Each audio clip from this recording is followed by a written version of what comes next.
ما لم تظفر به أمة من الأمم، وستظل كذلك بحول الله بخير وأمان متمسكة بثوابتها ومقدساتها.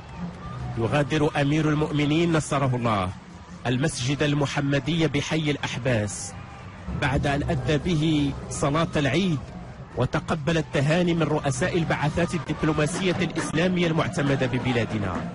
مناسبة دينية عظيمة واحتفال بكافة طقوسه وعاداته الضاربة جذورها في أعماق التاريخ، وفرحة عارمة تعكس ذاك الترابط القوي والمتين والرباط المقدس الذي يربط بين العرش والشعب، بين صاحب الجلالة الملك محمد السادس نصره الله وأبناء شعبه الأوفياء، وعهد دائم متجدد على الاستمرارية والعمل سويا لما فيه خير ومصلحة هذه الأمة.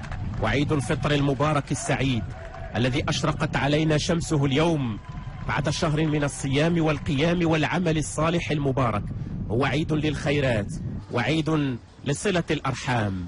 واليوم بالدار البيضاء نشهد إحدى أعظم تجليات هذه المناسبة الدينية المجيدة، فأمير المؤمنين يصل الرحم بأبناء شعبه الأوفياء بالدار البيضاء، ومن خلالهم بكافة أبناء الشعب المغربي الوفي المخلص الدائم للعرش العلوي المجيد.